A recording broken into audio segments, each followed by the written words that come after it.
Not a lot has come out of this one. Normally when Prince Harry gives an interview, people are getting outraged about something. The only sort of debating point with this one is football, soccer. It's a debate that we have here in this country as well. Here's Prince Harry addressing that. One single laugh. That is all it took.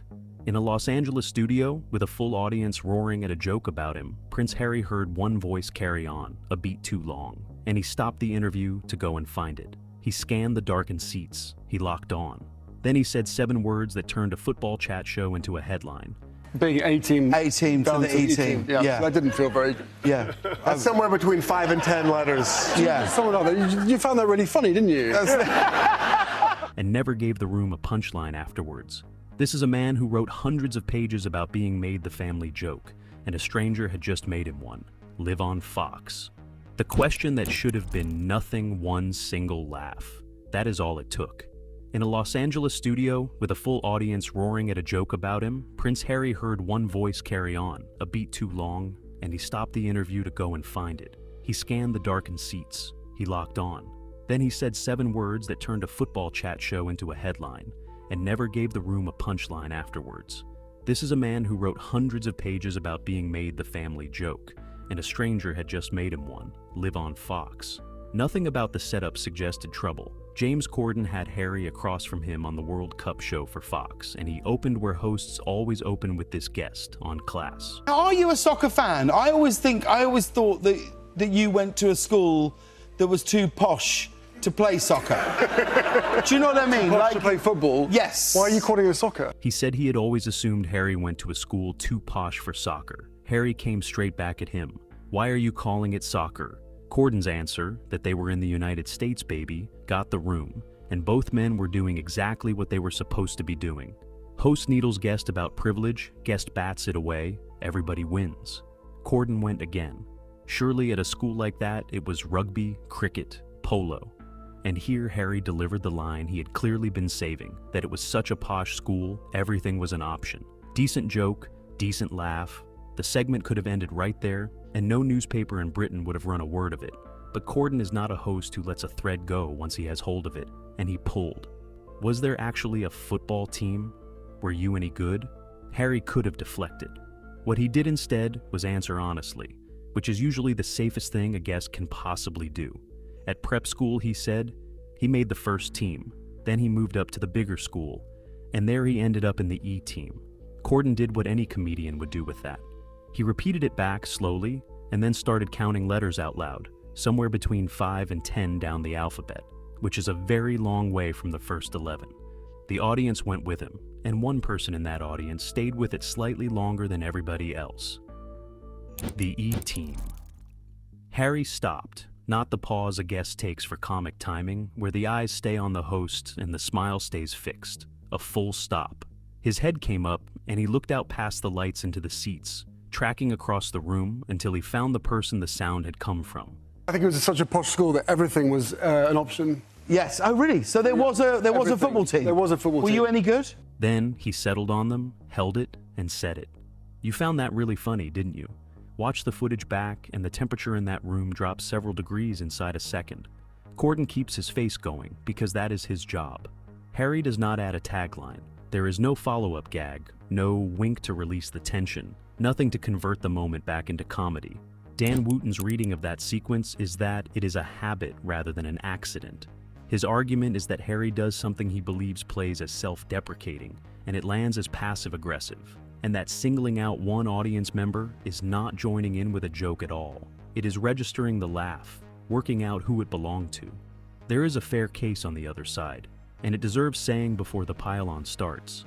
Chat show guests are coached to play the room rather than the host, and calling out a single loud laugh is standard talk show business, the kind of thing a comedian would do a dozen times a night, without anyone reaching for a psychological explanation. Corden had also spent several minutes needling him about privilege. A guest who fires one line back is not necessarily a wounded man. But the reason this clip traveled the way it did has almost nothing to do with talk show convention, and everything to do with the 6 years that sit behind it. This is the man who told the world, across a memoir, a Netflix series, and a run of interviews, that his family cast him as the punchline, the spare, the one everybody laughed at. He built an entire second career on the argument that being made a joke did him lasting damage. And here he is, on American television, being made a joke again, in the mildest possible way, over a school football team he was, in 20-odd years ago. His instinct is not to absorb it. His instinct is to locate the source. You know what? At prep school, I was in the first team, and then I went to the bigger school, and I ended up in the E team. Big A team. That is the moment the title of this video is about. And it is also the moment that made everything he said afterwards read differently. Because Corden was not finished. The next question was one Harry had known was coming for weeks, and it is the one where the whole thing tips over. The ranking he had weeks to prepare for. Here is the piece of context most people watching the clip did not have. The Harry rankings were not invented on the spot. Corden had run the same bit on the show weeks earlier, with Harry nowhere near the building, asking a panel to name the greatest British Harry: Styles, Kane, Potter, Prince. The panel that day included the England defender Rio Ferdinand, and Ferdinand did not put the Prince first. He went Styles at 1, Kane at 2, then Potter and Prince level at 3rd. Level, in other words, with a fictional schoolboy wizard. Ferdinand joked they could settle it with a game of Quidditch. So Harry walked into that studio knowing precisely what had been said about him, knowing the question was coming, and with weeks in which to think about how to answer it. And this is the easiest win in television. Put yourself last. Say the wizard has better hair, or that you would lose to Potter on a technicality. Take the laugh and walk out of the building looking like the most secure man in Los Angeles. It costs nothing. It buys a week of warm coverage and a clip that ages well. Corden set it up perfectly for him. Where do you put yourself? If you want to see the exact 10 seconds where Harry cannot make himself say the obvious answer, stay with it. Because the ranking clip is going on screen shortly. Hit subscribe first so you do not lose it. What Harry did was hedge. He said there was a conflict of interest here. Then, rather than answering, he turned on Ferdinand and started litigating the original list, arguing that Ferdinand could not have had him at 4, that he had been putting him at 4, that he was not immovable at 4. He was negotiating his own placement in a joke, ranking before he had given a placement of his own. When he finally committed, he went Styles first, Kane second, and then a split at 3rd between Potter and himself, with Ferdinand offering a Quidditch off live on Fox to break the tie. Wooten's line on it is the one that stuck to the story afterwards, and it is hard to improve on. The single thing Harry should have done was put himself dead last, and he could not bring himself to do it. In fairness, it is not the behavior of a man who cannot take a joke at all. He did, in the end, place a fictional child wizard level with himself on national American television. 3rd equal. The Potter and the... You're going Potter and Prince in a split for 3rd. Yeah. And we'll have a Quidditch off. Oh, that's a great Quidditch off. And plenty of guests would have refused to play the game entirely. The haggling reads as a comedy bit, at least as easily as it reads as ego, and Ferdinand plainly took it as one. Set it against the record, though, and the small thing gets heavier. Hundreds of pages of memoir about being cast as the lesser brother, the one who was never going to be first at anything. Then, a free, prearranged, gift-wrapped opportunity to laugh at exactly that, in front of an American audience who would have loved him for it. And instead of taking it, he spent the segment bartering over 3rd place with a footballer. Then Corden asked him about England, and Harry stopped being funny altogether. When he stopped being funny, England were out of the World Cup. In Britain, the verdict had already been reached, argued over, and filed before Harry ever sat down in that chair, and it was close to unanimous. It was the manager, Thomas Tuchel, and the tactics. Whether that verdict was fair is a separate argument, but it was the national mood, and it was not close. For any public figure sitting on American television with a microphone in front of them, the safe road there is obvious. Agree with the country, or shrug, say football is football, and move on to the next thing. Corden asked what it would take for England to reach a final. Harry laughed first. He said nobody wants to hear his answer, and that he would have to be very careful what he said here. That was the moment to stop. He did not. What he said was that it comes down to mindset. That going 1-0 up against Argentina produced a kind of shock in the squad, and that they fell straight back into defending. That it was not a tactic and not the plan, it simply happened, and that you cannot sit on a 1-goal lead for 70-odd minutes against a side of that quality and expect to survive it. So, the belief has to be that 1-0 up means you go and get the second. Strip the diplomacy out, and the argument is this. The The problem was not the manager. The problem was the players' heads. That is not a shrug.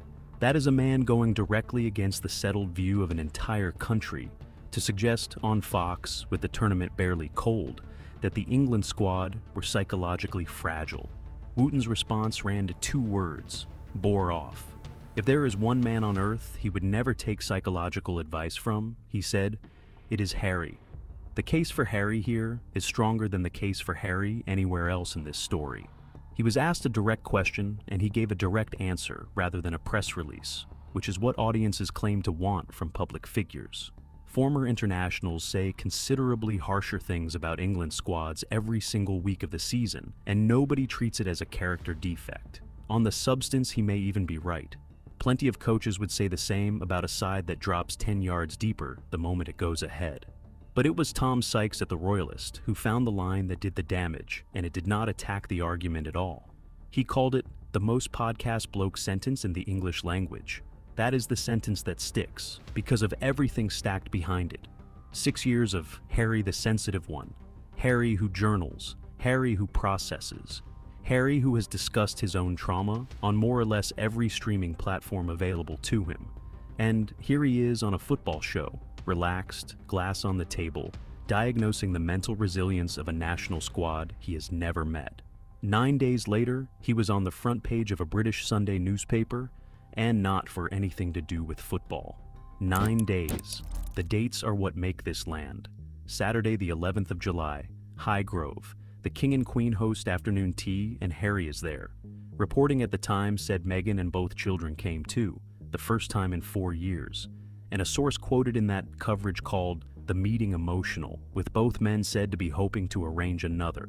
Harry and King Charles are continuing to take steps towards reconciliation, days after the Duke of Sussex returned to the UK for a series of Invictus Games events. That is the picture the world got. Reconciliation. Grandchildren in the garden. The following weekend, the Sunday Mirror led its front page with royal editor Russell Myers reporting that Harry is continuing his campaign for taxpayer-funded security in the UK and remains determined to pursue the matter with the Home Office. The piece laid out his diary: September for the Well Child Awards, Birmingham in 2027 for Invictus, with Harry hopeful his family can travel with him, and more meetings with his father in between. Underneath all of it, the intention to keep lobbying the Home Secretary for an urgent review. He had already sent the department a report from his private security company, arguing that he is a terror target. That report reached ITV's Chris Shipp. Wooten's reading is blunt. Harry did not get his answer quickly enough, so it was leaked. Officials quoted in the Mirror's own piece suggested he had announced his itinerary specifically to make refusing him politically expensive. And this was not something that slipped out of somebody's inbox. Meghan's UK spokesman, Liam Maguire, went on the record in the same article, making the case that the family face an enduring security risk by virtue of the circumstances of Harry's birth, and that the threats from his working royal years did not vanish when he stepped back. The timing is the part that is difficult to defend.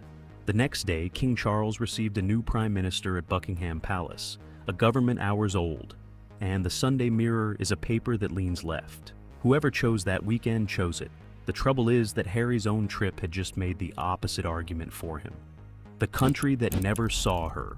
Nobody photographed Meghan, not arriving, not leaving, nothing beyond the small approved royal press pool, and the convoy clips going around social media turned out to be old footage. Some took that as evidence she never came. The more damaging reading is the other one.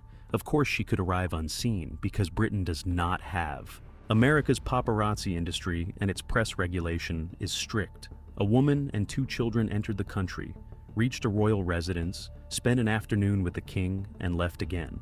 And nothing happened to any of them. The Mirror did print a critic, and it is Norman Baker, the former minister and privy councillor, who lands the blow that has no answer. Strip away the noise about who pays, Baker argues, and what Harry actually wants is protection officers carrying firearms, which private security in Britain cannot legally provide. That is not a budget dispute. That is the law, and no review by any Home Secretary can change it. To be fair to Harry, a threat assessment exists at all, which means somebody, at some stage, judged there was something worth assessing. His case is not invented. It is simply not something a government can grant him, and that is the same instinct scaled up to something with real consequences, not a laugh in a studio audience. A country, a government, and a home secretary. The other royal, the same month. The contrast was available in the same 4 weeks, which is why commentators kept reaching for it. On the 3rd of July, Prince William went on new heights with Travis and Jason Kelce, 2 enormous American footballers whose podcast is not known for restraint. They opened with a trap about America turning 250, which, given that the entire point of 1776 was getting rid of his family, could have gone wrong several ways. William did not blink. Then he spent the episode putting Britain in front of himself. You have American football and baseball. We know our football and our chance. His weekend, he said, is either the best in the world or the reason he does not want to see anybody on Monday morning. Kinsey Schofield made the observation that stings. She went back through other New Heights episodes to check whether the Kelce brothers are always that clean, and they are not. They can be filthy. They simply were not for William. 2 weeks later, Harry walked the Time 100 sports carpet in New York alone, spoke about Invictus, and collected an award. Schofield's point about that has nothing to do with tone or delivery. Working royals hand awards to other people. They do not stand there and receive them. And then, quietly, broadcaster Neil Sean reported that photographs of Harry and Meghan had come down at royal residences open to the public on William's instruction. Sean sources that to a contact rather than the palace, so treat it as his reporting rather than confirmed fact. His version of William's reasoning: why should people who opted out get free advertising on the walls? What the laugh actually told us. So, where does Harry stand? September for Well Child, Birmingham in 2027 for Invictus, which would mean the first proper public look at both children. The Daily Mail case lost. A security campaign grinding on against a department that feels maneuvered. Overprotection that is not lawfully available to him at any price. And underneath all of it, the same reflex running at every scale. Because the tell was never that Harry got teased on a talk show. Every guest gets teased. That is the transaction. The tell was that out of an entire room laughing at a joke about a school football team, he isolated one voice, came to a stop, hunted the face down, and asked it a question with no punchline waiting at the end. 6 years of telling the world he was made into the family joke, and when a stranger in row 9 made him one for 2 seconds, he could not let it go past. That is the answer to the question this video opened with. Hit subscribe and tell me in the comments what you actually saw in that pause. A guest playing the room, or a man who cannot hear a laugh without needing to know whose it was. The full ranking exchange is on screen now, so watch Ferdinand's face while Harry haggles.